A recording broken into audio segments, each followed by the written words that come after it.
Welcome home. This is Audio EXP, the weekly podcast from Geek Native.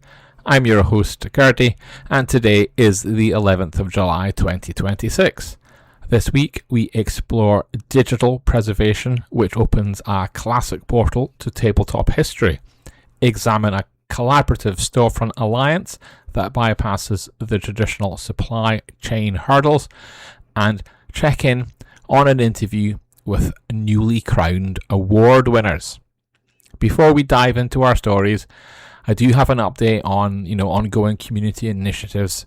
Following on from last week's RPG Spotlight voting results, I have officially sent an interview request to Meandery Press via Messenger, which seems to be their preferred channel. I hope to get cracking on that conversation shortly, so stay tuned. Our lead story this week looks at a massive victory for digital preservation and gaming history. The premiere issue of White Dwarf, the magazine, has officially been made available to read on the Internet Archive. Actually, it's been there since late 2025. But who knew to look? White Dwarf was launched in June 1977 by co-founders Ian Livingstone and Steve Jackson. The debut issue and nearly 100 more have been digitised and added to the platform's open source magazine rack collection. Long before it became the dedicated house organ for Warhammer, the publication served as a general gaming journal, covering a wider nascent industry. This digital copy provides a fascinating look back at an era when Games Workshop was actively distributed and reviewing competitor rulebooks, offering rare early articles for systems like AD&D, RuneQuest, and Traveller.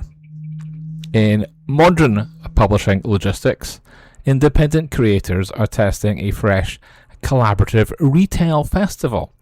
The ENNIEs Emporium 2026 has officially launched on BackerKit, showing how independent publishers are pioneering curated tabletop marketplaces. Running from the 6th to the 16th of July, this joint storefront partnership gathers recent award nominees to host rapid 10-day fulfillment campaigns for products that are already manufactured and ready to ship. By teaming up, small design teams can bypass, legacy distributors, coordinate on shipping, and offer instant digital downloads. A prominent participant this year is Scotland's own Handiwork Games, showcasing the distinct visual style of the setting Mask Witches of the Forgotten Doggerland, led by John Hodgson.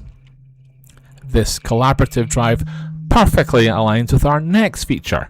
Fresh off their high-profile win at the Origin Game Fair, we sat down for a detailed interview with Ben Costa and James Parks, the creative team behind The Land of Eam.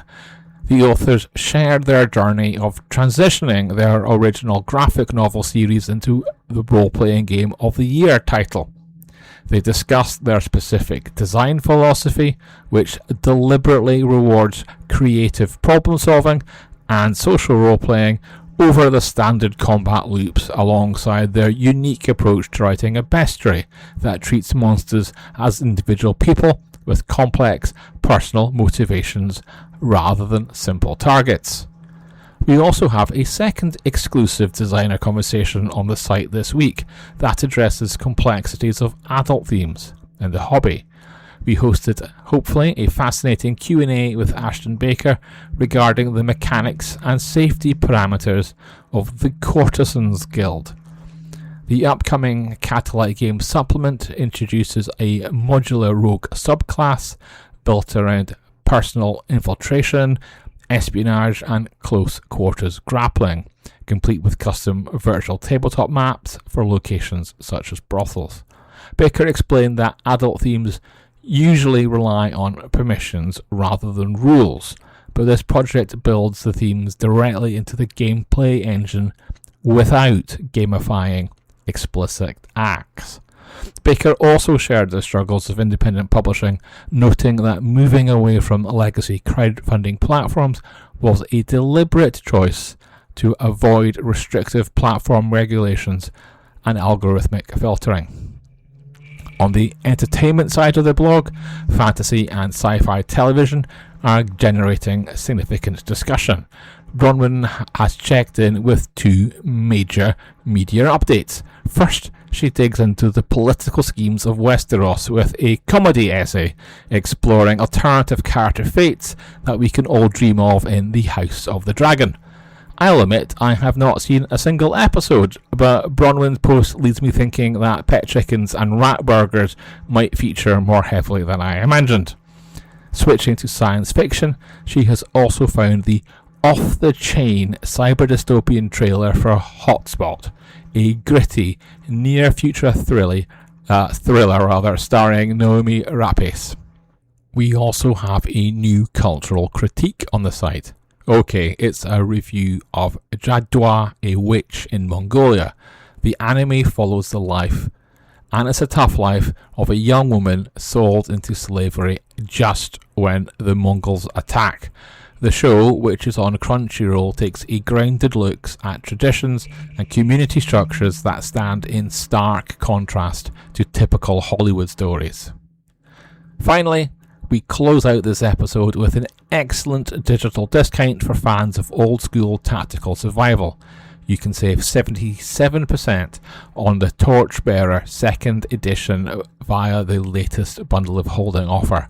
The award-winning game uses a refined version of the Burning Wheel system, focusing on resource scarcity, allight management, and the grim physical toll of exploring forgotten spaces, making a perfect pick for groups who enjoy high-stakes logistics. But you have to be quick, because the deal is almost over. That's it for this week.